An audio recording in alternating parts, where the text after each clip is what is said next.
At my family reunion, I caught my fiancée whispering to her brother, "Just a few more months and I'll have access to everything."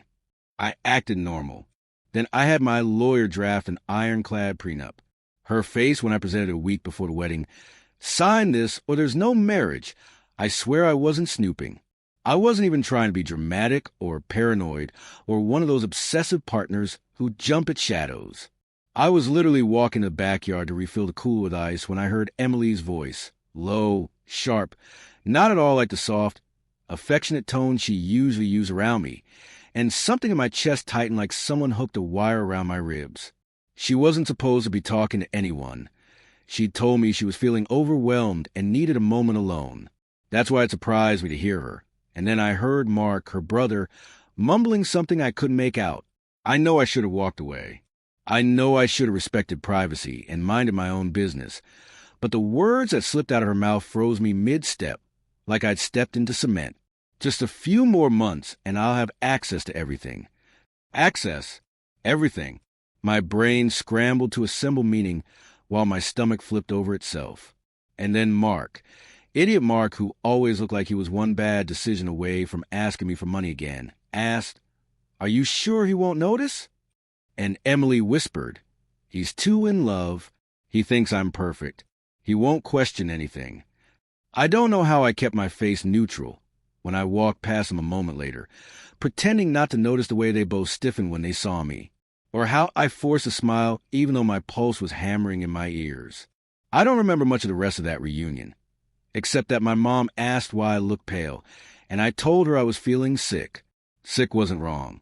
Something had cracked open in me, and everything that spilled out felt like betrayal, confusion, disbelief, and the start of a cold, slow anger I'd never felt in my life. I didn't confront Emily. I didn't yell or accuse or ask what she meant. Instead, I acted exactly like the fool she thought I was: quiet, trusting, oblivious. I kissed her forehead before we left and drove her home, listening to her talk about how nice it was to see everyone. Meanwhile, I replayed her words like a looped recording I couldn't delete. A few more months and she'd have access to everything. Everything in my case meant my accounts, my business, the trust fund my grandmother left me, the house I bought before we ever met. It meant the life I built by grinding through years of hell, while Emily floated through art internships and weekend yoga retreats. I didn't sleep that night. Instead, I called my lawyer the next morning. I told him I needed a prenup drafted, airtight, no loopholes, no misunderstandings. He asked if something happened. I said, "Just draft it." I spent the next week pretending nothing was wrong, texting her good morning, helping her pick floral arrangements, tasting wedding cake samples, smiling like my bones weren't vibrating from the effort of not letting the truth spill out. And then, 1 week before the wedding, I invited her to my place. I had the prenup printed on thick paper. I placed it in an envelope. I set it on the coffee table, and I sat across from her, my face calm, my heartbeat steady only because I'd rehearsed everything 100 times in the mirror. She sat down across from me, smiling, leaning in like she expected a romantic surprise. I slid the envelope toward her. "What's this?" she asked. "A prenup?" I said. "No sugarcoating, no softening. Just truth.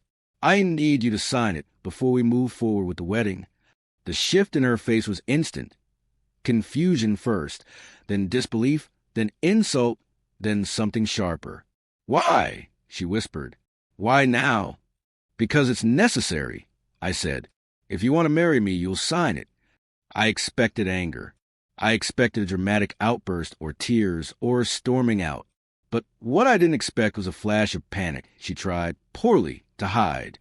And I knew right then that I had been right to trust my instincts. She flipped through the pages, her hands trembling. "You don't trust me?" she asked. "I love you," I said, and I meant in a way which made everything hurt more. But love doesn't mean ignoring reality. She stared at me for a long time, eyes glassy, breathing unsteady. "This feels like you're planning for us to fail," she whispered. "I'm planning for us to be honest," I replied. She asked for time to think. I told her she had until the next day. She left my house unsure, pale, rattled beyond anything I had ever seen from her. And for the first time in weeks, I felt in control again. She didn't know I'd heard her. She didn't know I knew everything. I wanted to see whether she'd come clean or choose manipulation again. The next day, she came back with puffy eyes. She said she'd sign it. She said she realized trust went both ways. She said all the right things, too neatly, too rehearsed, like she'd been up all night practicing sincerity. But she signed, and I played along. We went through with the wedding while a quiet storm churned inside me, waiting for the right moment to break. And here's where the story gets messy, because I thought signing the prenup would make her show her real intentions. I thought it would either scare her straight or push her to reveal what she and Mark were plotting. Instead, she tried hard to be perfect. Too perfect. She cooked every night. She cleaned even when she never used to. She planned date nights. Left me sweet notes. Touched me more. Complimented me more. Almost like she was trying to rebuild the version of her she assumed I believed in. It would have worked if I didn't already know the truth. And I kept waiting for the other shoe to drop. It didn't take long. 2 months after the wedding, I checked the guest Wi-Fi logs at home. I don't know why I did it. Gut feeling, maybe. But I saw a device I didn't recognize. A laptop, logged in during the hours I wasn't home. I checked the camera footage. Actually, scratch that. I tried to check the camera footage. The footage was deleted. Only the hours between 10 a.m. and 3 p.m. were wiped. That was when Emily was home alone. The anger that had been simmering broke, through like someone kicked down a door in my chest. I didn't confront her. I didn't say a word. I went to security professional and had every device checked. And as it turned out, someone, likely her brother, had tried to access my primary computer. Not my personal files. Not photos. My business accounts. The ones that control my investments and transfers. The ones she assumed she'd have access to eventually. That was all I needed. I called my lawyer again. I told him to prepare a separation and annulment filing citing breach of trust, attempted financial misconduct, and spousal fraud. I didn't tell Emily until everything was already in motion. And when I finally did, her reaction, God, her reaction is burned into my memory. She walked into the kitchen after a morning run, saw the envelope on the counter, same table, same kind of envelope as the prenup, and I swear her face drained the color instantly. She opened it. She read it. She didn't speak for a full minute. Then she whispered, "You're leaving me?" "Yes," I said. "Why?" That one word sounded so brittle it almost made me pause. But then she followed it with, "Is this about the prenup? I told you I was over it." "No," I said softly. "It's about the fact that you tried to access accounts that were never yours." Her knees almost buckled. Don't lie to me," I said, and my voice cracked for the first time, because I wasn't angry anymore. I was tired. "I heard you at the reunion." Her mouth opened, then closed. Her shoulders curled inward like someone had deflated her from the inside. "It wasn't what you think," she whispered. "Then explain it."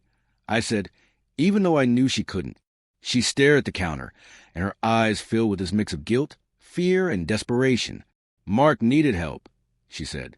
"He's in trouble financially. I thought if I had access, I could move some money, just until he got stable again. I didn't mean to hurt you. You planned to take from me," I said. "That's not helping. That's betrayal." She cried, not quiet tears, full, messy sobs that echoed through the kitchen. And for a moment, just a brief one, I felt a stab of sadness for what we could have had. But trust is like glass.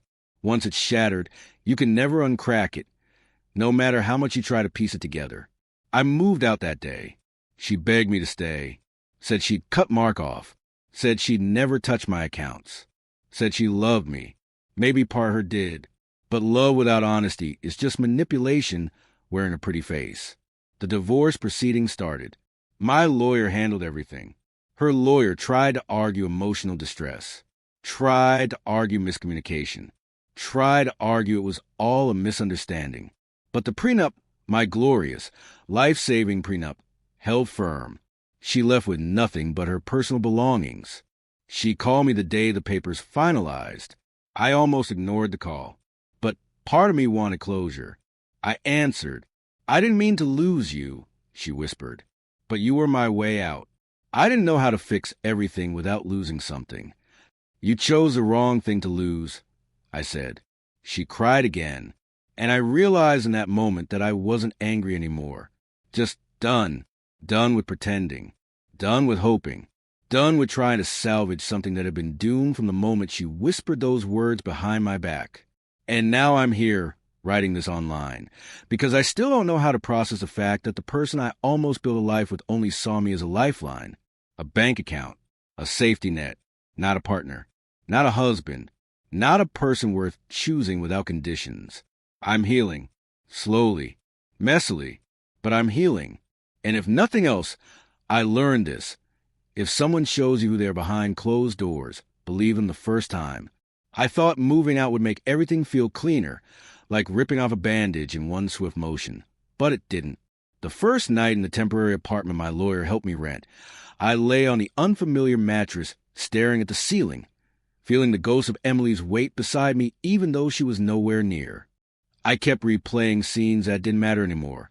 The way she used to hug me from behind when I cooked, the way she used to fall asleep with her hand on my chest, the way she looked the night I proposed under those string lights that took me 2 hours to hang. It wasn't nostalgia. It was confusion. How does someone who said they loved me so deeply also plan something so cold behind my back? And the worst part was knowing she probably would have gone through with it if I hadn't overheard her.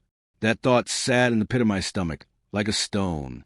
Meanwhile, my family didn't know the truth yet. I didn't want to deal with lectures or pity or anger on my behalf.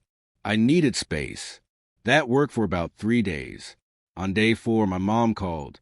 When I didn't answer, she drove to my office. I heard the knock and immediately knew it was her. Moms knock in a very specific rhythm. Soft, patient, but persistent in a way that says, "I'm not leaving until you open this door." I let her in. She took one look at me and her whole face changed. "What happened?" she asked. And suddenly the knot in my chest loosened just enough for everything to spill out. I told her everything. Every word Emily said. Every lie she tried to spin. Every moment I doubted myself. Every piece of betrayal that burrowed under my skin. My mom listened without interrupting, her expression gradually shifting from shock to disbelief to the kind of quiet fury only a parent can feel, the fury reserved for people who hurt their children. When I finished, she reached across the desk, took my hand and squeezed it. "I'm proud of you," she said, and for some reason that almost broke me all over again. I didn't feel proud. I felt stupid, humiliated, hollowed out. But hearing her say that made something inside me breathe again. She insisted I come home for dinner. I tried to refuse, but she gave me the look, the one that means saying no is not an option unless I want to be disowned. And honestly, I didn't have the emotional strength to battle her. I went, and being around my family, even for a couple hours, reminded me of something simple yet grounding. I wasn't alone. I had people who loved me, not because they wanted something from me, not because I could offer them anything, but because I was theirs. Meanwhile, Emily's name kept popping up on my phone. Texts, missed calls, voicemail notifications. I ignored the first dozen. Then she emailed me. Then she emailed my lawyer. And then she did something I didn't expect. She reached out to my mother. That was the day everything escalated. I got a call from my mom while I was in the middle of a meeting. She whispered, "Emily came to house." I felt my blood run cold. What did she want? She said she needed to talk to me. She begged. "Did you let her in?" "Of course not," my mom snapped. I'm not stupid. But she wouldn't leave for almost an hour. Emily apparently stood on my parents' porch crying, insisting she needed someone to hear her side. She said she didn't mean to hurt me, that she panicked, that she never intended to actually steal anything, that her brother manipulated her. She said she was spiraling, scared, desperate, alone. She said she didn't want money, just me. My mom didn't believe a single word, but hearing all of that secondhand still hit me in ways I didn't want to admit. Part of me wanted to turn off my phone and throw it into the closest river. Another part of me wanted to ask her why. Why lie? Why manipulate? Why pretend for so long? But I didn't reach out. I let silence be my answer. Another week passed. Things got quiet again. Too quiet. When someone who thrives on control suddenly goes silent, it's never a good sign. I didn't have to wait long to find out what she was planning. One evening as I walked out of my office, Emily was standing by my car. I froze. She looked different, not polished, not dressed up, not even put together. Her hair was messy, her eyes swollen. Her clothes wrinkled like she hadn't slept in days. "Can we talk?" she asked. My instinct said no. My heart was stupid because it said maybe 5 minutes. I said, "Then you leave." She nodded quickly. Relief flooded her face like she'd been hanging from a ledge, and someone finally pulled her up. "I'm sorry," she said immediately. "I know you don't believe me. I know you think I'm some heartless monster. But I swear I didn't plan to hurt you. I didn't even realize what I was doing until it was too late." "Emily," I said quietly, "you didn't slip and accidentally plot to access my accounts. You didn't fall onto a keyboard and try to log in." "I didn't actually do it," she said, her voice cracking. "I thought about it. Yes. I panicked. Yes. But I didn't do it." "Only because you couldn't get in," I replied. She flinched like I slapped her. She started crying again, and I hated how familiar it felt to want to comfort her. "I loved you," she whispered. "I still do." "If you loved me," I said softly, "you wouldn't have seen me as a backup plan." That shut her up. She stared at the ground, sobbing quietly. People passed us in the parking lot. Some stared. Some pretended not to notice. Eventually she whispered, "Is there anything I can do? Anything at all? I'll sign whatever. I'll apologize to your parents. I'll block Mark. I'll delete every account. I'll go to therapy. I don't care. Just tell me what to do." "Let me go," I said. She broke again, this guttural sound ripping out of her like she didn't want to accept the truth. After a few minutes, she wiped her face, nodded slowly, and stepped back. "Okay," she whispered. "I'll disappear. If that's what you want, I'll disappear." And she did, for a while. And I wish that had been the end of the story. But healing is never linear. And people who are used to getting what they want never disappear quietly. Especially not when their entire world collapses because they counted on something that was never theirs to begin with.